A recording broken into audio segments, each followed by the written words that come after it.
BTV देख रहे सभी दर्शकों का स्वागत। मैं हूं लवदीप बडियाल। बुलेटिन की शुरुआत करते हैं हेडलाइंस के साथ। सिक्किम में बादल फटने के बाद तीस्ता नदी में आई बाढ़ में मरने वालों की संख्या बढ़कर हुई 21। ईडी ने दिल्ली शराब नीति मामले में आम आदमी पार्टी के सांसद संजय सिंह के 3 करीबियों को भेजा सम्मन। महाराष्ट्र के नांदेड़ में सरकारी अस्पताल में मौतों का सिलसिला जारी। एक्शन लेते हुए बॉम्बे हाई कोर्ट ने राज्य सरकार को भेजा नोटिस। इलेक्शन कमीशन 6 अक्टूबर को एनसीपी के इलेक्शन सिंबल के अधिकार पर करेगा सुनवाई। अब खबरें विस्तार के साथ। सिक्किम में 3 अक्टूबर को बादल फटने के बाद तीस्ता नदी में आई बाढ़ में मरने वालों की संख्या शुक्रवार को बढ़कर 21 हो गई है। मुख्यमंत्री पीएस तमांग ने गुरुवार को बताया कि बुरदांग इलाके से लापता हुए सेना के 23 जवानों में से 7 के शव नदी के निचले इलाकों से बरामद कर लिए गए हैं। लापता जवानों में से 1 को बचा लिया गया है, जबकि 15 जवान समेत कुल 118 लोग अभी भी लापता है। इन्हें ढूंढने के लिए एनडीआरएफ, एसडीआरएफ, हवाई सेना के हेलीकॉप्टर लगाए गए हैं। सिक्किम के मुख्य सचिव विजय भूषण ने बताया कि बाढ़ के चलते अभी विभिन्न इलाकों में 7,000 लोग फंसे हुए हैं, जिसमें लाचेन और लाचुंग में अकेले लगभग 3,000 लोग फंसे हैं। बाढ़ के हालात देखते हुए शिक्षा विभाग ने 15 अक्टूबर तक सभी स्कूल बंद करने के निर्देश दिए हैं। बता दें कि सिक्किम के 4 जिलों मंगन, गंगटोक, पाक्योंग और नामची में बाढ़ से ज्यादा नुकसान हुआ है। यहाँ 22,000 से ज्यादा लोग प्रभावित हुए हैं। वहीं 2,000 से ज्यादा लोगों का रेस्क्यू किया गया है। गौरतलब है कि राज्य सरकार ने इस घटना को आपदा घोषित किया है। उधर प्रधानमंत्री नरेंद्र मोदी ने सिक्किम के हालात जानने के लिए मुख्यमंत्री प्रेम सिंह तमांग से बातचीत की और उन्हें हर संभव मदद की आश्वासन दिया है। ईडी ने दिल्ली शराब नीति मामले में आम आदमी पार्टी के सांसद संजय सिंह के 3 करीबियों को सम्मन भेजा है। इनमें विवेक त्यागी, सर्वेश मिश्रा और कंवरवीर सिंह का नाम शामिल है। ईडी इन तीनों से संजय सिंह के सामने पूछताछ करेगी। संजय के इन करीबियों पर आरोप लगाते हुए ईडी ने कहा है कि सर्वेश ने संजय सिंह के घर पर उनकी तरफ से 2 बार में 2 करोड़ रुपए लिए थे। वहीं संजय के पर्सनल असिस्टेंट विजय त्यागी को आरोपी अमित अरोड़ा की कंपनी अरालियंस हॉस्पिटैलिटी के कमर्शियल प्रॉफिट में हिस्सा ऑफर किया गया था। ईडी इन तीनों से क्राइम और इससे पूरी आय का पता लगाने के लिए सवाल जवाब कर रही है। बता दें कि आप सांसद फिलहाल 10 अक्टूबर तक ईडी की हिरासत में हैं। संजय सिंह को बुधवार 4 अक्टूबर को उनके दिल्ली वाले घर से ईडी ने दिन भर की पूछताछ के बाद गिरफ्तार किया था। भाजपा प्रवक्ता सुधांशु त्रिवेदी ने संजय के करीबियों को समन भेजे जाने के बाद प्रेस कॉन्फ्रेंस की है, जिसमें उन्होंने कहा है कि आम आदमी पार्टी में भ्रष्टाचार और रोज नए खुलासे होने आम बात हो गई है। पॉलिसी में नीतिगत चेंज, इसका मतलब है केवल संजय सिंह ही नहीं, पूरी पार्टी दोषी है। महाराष्ट्र के नांदेड़ में doctor Shankarrao Chauhan medical college एवं सरकारी अस्पताल में मौतों का सिलसिला लगातार जारी है। बीते 4 दिन में 51 लोगों की जान गई है। इस पर एक्शन लेते हुए बॉम्बे हाई कोर्ट ने राज्य सरकार को नोटिस जारी किया था। पहले दिन की सुनवाई करते हुए हाई कोर्ट ने अस्पतालों में दवाओं की कमी होने का कारण खारिज करते हुए राज्य सरकार से हेल्थ बजट का ब्यौरा मांगा था। इसी मामले पर लगातार दूसरे दिन सुनवाई करते हुए हाई कोर्ट ने सरकार से पूछा कि मेडिकल कॉलेज में प्रोफेसर के 97 पद स्वीकृत हैं, लेकिन फिलहाल यहाँ सिर्फ 49 प्रोफेसर ही तैनात हैं। इस बारे में आप क्या कहेंगे? बता दें कि इस मुद्दे पर अगली सुनवाई 30 अक्टूबर को होगी। अदालत ने इस मामले की जांच के लिए एडवोकेट मोहित खन्ना को अपॉइंट किया है। उन्होंने बताया कि दवा खरीद राज्य की एक सरकारी यूनिट हाफकिन करती है। टेंडर में काफी समय लगता है, इसका कोई सीईओ भी नहीं है। दवा खरीद में कमी आई है। 2017 के बाद से हाफकिन राज्य की जरूरतों को पूरा नहीं कर पा रहे। 700 करोड़ का पैसा पड़ा हुआ था।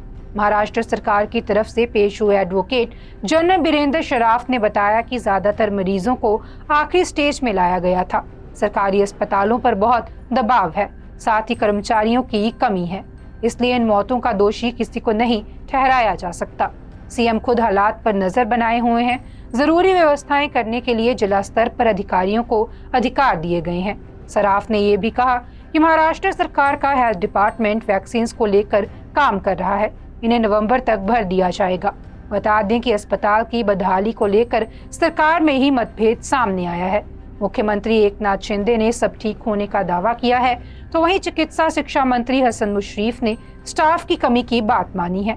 विपक्ष ने भी अस्पताल में दवाओं व स्टाफ की कमी और उपकरण बंद होने के आरोप लगाए हैं। महाराष्ट्र सरकार ने जांच के लिए 3 सदस्यीय समिति गठित की है। समिति में मंगलवार 3 अक्टूबर से ही काम शुरू कर दिया गया है। इलेक्शन कमीशन आज यानी कि 6 अक्टूबर को एनसीपी के इलेक्शन सिंबल के अधिकार पर सुनवाई करेगा। कमीशन ने शरद और अजीत दोनों गुटों को पर्सनल सुनवाई के लिए बुलाया है। गौरतलब है कि ये दोनों ही गुट पार्टी पर अपना दावा कर रहे हैं। उधर शरद पवार ने गुरुवार को दिल्ली में कहा कि एनसीपी का चुनाव चिन्ह बदलने की कोशिश हो सकती है। अगर पार्टी का चुनाव चिन्ह चला भी जाए तो कार्यकर्ताओं को चिंता करने की कोई जरूरत नहीं, क्योंकि सिंबल बदलने से लोग नहीं बदलते, उन्हें पता होता है कि कौन सा बटन दबाना है। शरद पवार ने कहा कि उन्होंने अलग अलग चुनाव चिन्हों पर चुनाव लड़े हैं और जीते भी हैं। बता दें कि इसी साल जुलाई में अजीत पवार ने शरद पवार से बगावत कर दी थी। 2 जुलाई को एनसीपी के 8 विधायकों के साथ भाजपा शिवसेना के नेतृत्व वाली महाराष्ट्र सरकार में शामिल हो गए थे। अजीत महाराष्ट्र के उप मुख्यमंत्री बनाए गए थे, जिसके बाद अजीत गुट ने पार्टी के नाम और इलेक्शन सिंबल पर अपना दावा किया था। अजीत ने 40 विधायकों के समर्थन से खुद को पार्टी का नया प्रेसिडेंट भी घोषित कर दिया था।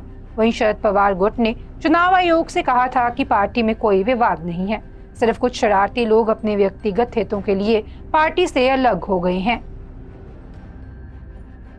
मुंबई के गोरेगांव इलाके में कल देर रात 6 मंजिला बिल्डिंग में आग लग गई। घटना में कुल 51 लोग घायल हो गए। 7 लोगों की मौत हो गई, जबकि 5 की हालत गंभीर बताई जा रही है। आग के कारण बिल्डिंग की पार्किंग में खड़ी कई गाड़ियां भी जलकर राख हो गई। इनमें 4 कार और करीब 30 बाइक शामिल हैं। आग किस वजह से लगी, यह भी पता नहीं चल पाया है। बीएमसी के एक अधिकारी ने कहा है कि गोरेगांव पश्चिम के आजाद नगर इलाके में जय भवानी बिल्डिंग में सुबह करीब 3 बजे आग लग गई। आग में झुलसे लोगों को जोगेश्वरी के एक ट्रामा सेंटर और जुहू के कपूर अस्पताल ले जाया गया। इनमें से डॉक्टरों ने 2 नाबालिग और 2 महिलाओं समेत 6 को मृत घोषित कर दिया। महाराष्ट्र के सीएम एकनाथ शिंदे का कहना है कि वो नगर निगम आयुक्त और पुलिस से लगातार बात कर रहे हैं। जो हुआ वह दुर्भाग्यपूर्ण है। मरने वालों के प्रति संवेदना व्यक्त करते हुए उन्होंने कहा है कि परिवारों को 5 लाख रुपए की आर्थिक मदद दी जाएगी। जो घायल हैं उनका इलाज सरकार की ओर से कराया जाएगा। दूसरी ओर महाराष्ट्र के डिप्टी सीएम देवेंद्र फडणवीस ने घटना पर दुख व्यक्त किया है। उन्होंने सोशल मीडिया पर लिखा कि गोरेगांव में आग लगने की घटना में जानमाल के नुकसान के बारे में जानकर दुख हुआ। अधिकारी बीएमसी और पुलिस अधिकारियों के संपर्क में हैं और सभी को सहायता प्रदान की जा रही है। सुप्रीम कोर्ट ने संसद में अपमानजनक बयानबाजी को अपराध मानने के प्रस्ताव को खारिज कर दिया है। सुप्रीम कोर्ट ने गुरुवार 5 अक्टूबर को कहा कि सदन के भीतर राजनीतिक विरोधियों के लिए अपमानजनक बयान देना कोई अपराध नहीं है। बता दें कि सुप्रीम कोर्ट के सामने एक प्रस्ताव में कहा गया था कि संसद और विधानसभाओं में अपमानजनक बयान सहित हर तरह के काम को कानून से छूट नहीं मिलनी चाहिए, जिससे ऐसा करने वालों के खिलाफ आपराधिक साजिश के तहत दंडात्मक कानूनों को लागू किया जा सके। इस पर सुप्रीम कोर्ट ने कहा कि सदन के भीतर कुछ भी बोलने पर सांसदों विधायकों पर कानूनी कार्रवाई नहीं की जा सकती। संसद और विधानसभा के सदस्यों को सदन के भीतर बोलने की पूरी आजादी है। विधानसभा चुनाव से पहले मध्य प्रदेश के 70,000 बिजली कर्मी शुक्रवार से अनिश्चितकालीन हड़ताल पर रहेंगे। पेंशन, ट्रांसफर, इंश्योरेंस समेत 8 मांगों को लेकर वे ड्यूटी नहीं करेंगे। कर्मचारी ना तो बिजली लाइन के फॉल्ट सुधारेंगे और ना ही शिकायतें दूर होंगी। नए कनेक्शन, बिजली बिल वितरण, रीडिंग भी नहीं हो सकेगी। प्रदेश के 52,000 पेंशनर्स भी हड़ताल के दौरान प्रदर्शन करेंगे। वहीं हड़ताल रोकने के लिए 3 महीने का एस्मा लागू कर दिया गया है। मध्य प्रदेश सरकार ने तीनों विद्युत वितरण कंपनियों और पावर ट्रांसमिशन और जनरेशन कंपनियों के कर्मचारियों की सेवा को अविश्वास घोषित करते हुए एस्मा लागू किया है। ये कर्मचारी अब कार्य से इनकार नहीं कर सकेंगे। बता दें कि यह आदेश 3 महीने के लिए लागू किया गया है। गृह विभाग के उप सचिव ने इसके आदेश जारी किए हैं। राजस्थान में पहली बार महिलाओं के लिए अलग से रोजगार कार्यालय खोले जाएंगे। इसके अलावा रेगिस्तान में सिंचाई और एम्स जैसे हॉस्पिटल डेवलप करने को लेकर भी गहलोत ने विजन डॉक्यूमेंट में जानकारी दी है। राजस्थान को मॉडल स्टेट बनाने के लिए लाए गए 2030 के विजन डॉक्यूमेंट में मेडिकल, शिक्षा, रोजगार, खेल, खेती, सिंचाई, उद्योग, सड़क, पानी सहित हर सेक्टर में तेजी से काम करने का दावा किया गया है। वहीं युवाओं पर विशेष फोकस के साथ सोलर एनर्जी के जरिए बिजली कटौती की समस्या दूर करने का भी प्लान है। बता दें कि सियासी विवाद का मुद्दा बनी ईस्टर्न राजस्थान कैनाल प्रोजेक्ट को पूरा करने का जिक्र करने के साथ सभी पानी के प्रोजेक्ट को बांधों और नदियों से जोड़ने की घोषणा की गई है। आज के बुलेटिन में फिलहाल इतना ही। आप देखते रहें BTV, be positive, be yourself.